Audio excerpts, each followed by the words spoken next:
I got a little snot on that one. Yeah. Yeah, buddy. Bringing in the we vibes. are here at the Seaside Sanctuary. I got my brother from another mother, Kevin, here. Amazing coach, epic MC, freestylist, and you're talking about yourself. This is soul brother right here, man. Yeah, dude. What a beautiful reflection. It's good to be with you, bro. For those that don't know, this is the Claymeister, aka Charles Clay. And every time I meet this guy, it's like we go on some kind of riff or rant about personal development, about our life cycle, our process, transformation. And man, it's a pleasure to be here with you once again, bro. Likewise, brother. And so like the title of the video for me was, are you a fuck yes or are you a hell no? Or as we like to say, a funk yes and maybe a heaven no. And really this process that no one taught me, I've never heard anyone teach it, but of owning a yes and a no and the difference between them, and like maybe not a maybe, I'll think about it, I'll get back to you. Right. You know, this culture we have where yes and no, literally the first words a child speaks are often not the most powerful words an adult speaks. That's right. What's up with that? Yeah. So think about all the times you say yes to something that, if you really tuned into your intuition, is definitely a no or a maybe or a yeah, am I doing that for this person or that thing? Or like really checking in to see in your intuition, like check in with your intuition, like is this a maybe, is it a, if it is, and if it's a but, then it's a no. It's like swipe left. Yes. Right? And like that, creating a clear boundary is what it is. Yep. Like if there's a but at all, then can you in full faith like commit your yes? Yeah. And I feel like this has been coming up more so now than ever. This is like the collective lesson right now. Everybody I've been talking to in our community, it's a practice of the art of saying no. Totally. It's discernment. It's yes. discernment. And no, I think no in some ways is like more powerful, right? Because like when you say no, you're saying yes to yourself.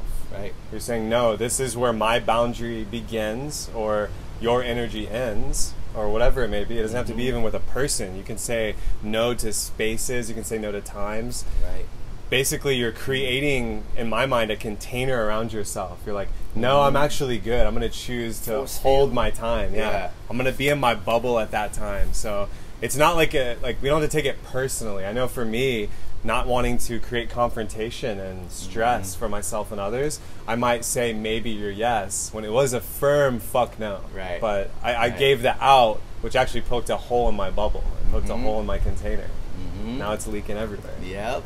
And then your energy's going towards things that are back to your comfort zone, or you know, where it can be easy but not your ultimate soul expansion.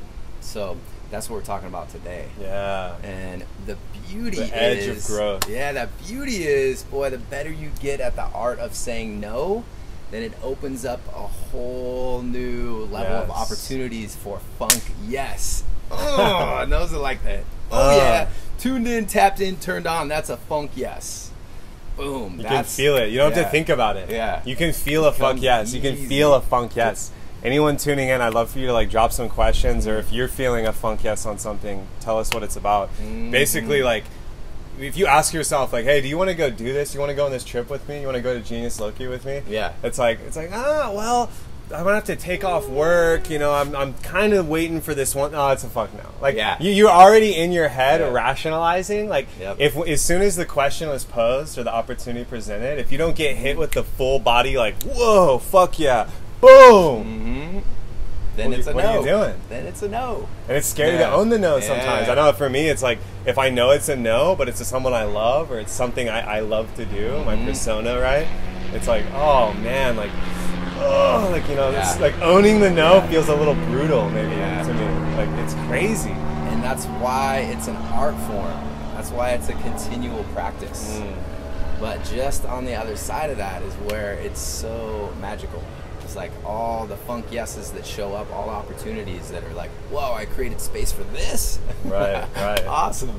That's a great point. It's creating space. Yeah, it's creating space, like cutting out all the distractions, all the motives that aren't fully authentic and aligned with you in that moment. Right. So you cut that out, makes more space for a whole lot of funk yes in your life. Totally. And wow, you heard it. You heard that, like, earning the fuck yes in a sense, or like creating a container for it by putting out those empowered no's is so important.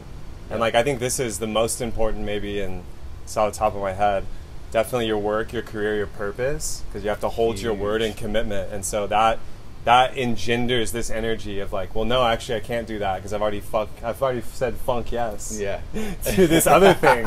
So I'm gonna have to put out some no's to hold that space for it. And it also shows up for me in like relationships. Like anything having to do with sex and money, I've noticed, are these taboo areas where suddenly yes and no's get a little interesting. They get a little interesting. They either get like really like out of balance, and I know for me, I've made misaligned decisions in the past with love and with, you know, financial decisions, because I wasn't actually tuned in, like you said. I wasn't tuning in to what the real vibration was of what I was being asked.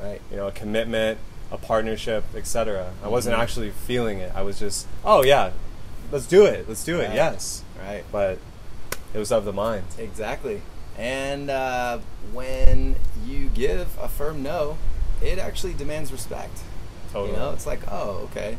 You know, you feel like in our minds we get caught up about like, oh, I'm really gonna like let this person down, or I'm really gonna like upset them, and we're, you know, the people pleaser program like kicks in, and it's like, well, wouldn't it be more who of you to actually express how you really feel about that? Which is what they're desiring in the first place. Right. Wow. So yeah, anyone who's has some strong feelings about yes and no, and owning it, owning your heaven yes, owning your hell no, we want to hear what you have to think. So type in there if you're feeling us.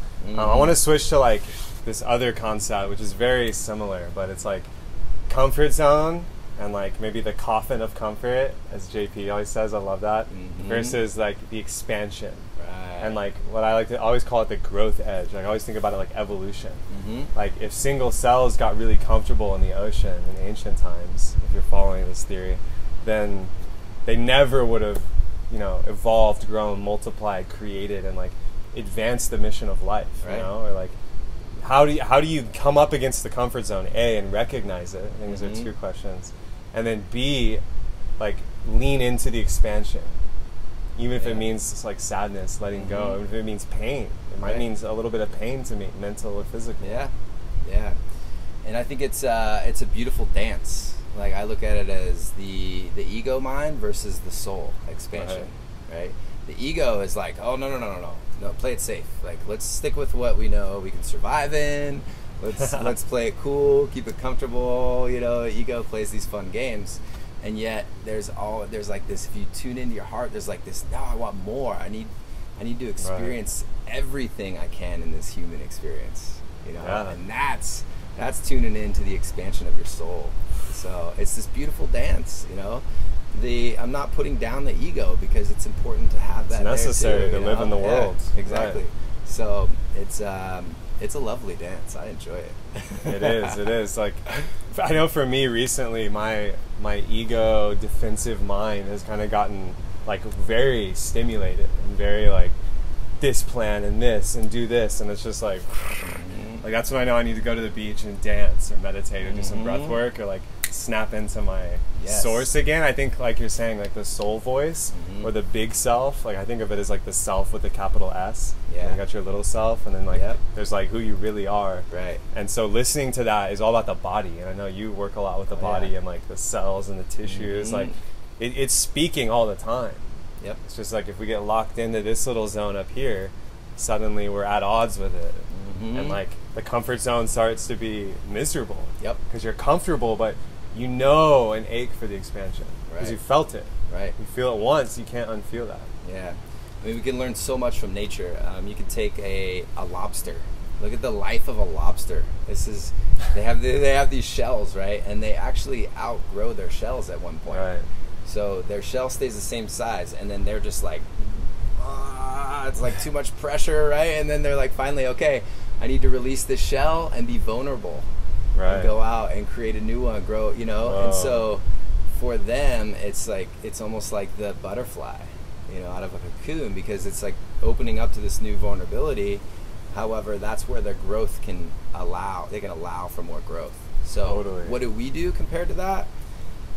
American society, a lot of times we're like, oh, it's getting uncomfortable, I need a pill, like I'm gonna go see the doctor and get a prescription for that, you know, like I don't like this feeling of anxiety, I don't like this, you know, well, let's go back to why we're getting those feelings. Like what is it that's out of alignment in our life that's creating anxiety or depression or all these, you know, these prevalent symptoms that people are dealing with, you know. It's like getting to the root of what's going on in your life that you're not aligned with. Like, what are you not saying no to? Exactly. What are you not saying no to? Or have you heard the call for like an epic funk yes and you've denied it? And so therefore it's building up this tension and this anxiety.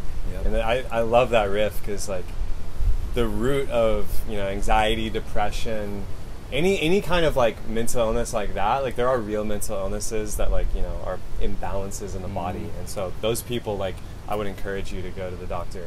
But for most of us, like the average, especially in American society, because we're so just like, there's just this like box of like the money game and the hustle and like, and living, actually living out other people's expectations. That's a big one I've been removing in the past month, is how many expectations I took on my back.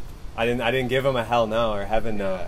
So I took all these expectations on my back, and then one day I'm just like, whoa, like, what am I trying to live out here? I know. It gets heavy. You're like, it's like that lobster. You're like, you're packed into this shell that you created, and like, you know, where do I go? And that's where the anxieties are. And you're like, what the? And there's something wrong with me. And it's like, oh no, I'm just transforming. And then freedom. You know, it's like the expansion comes in.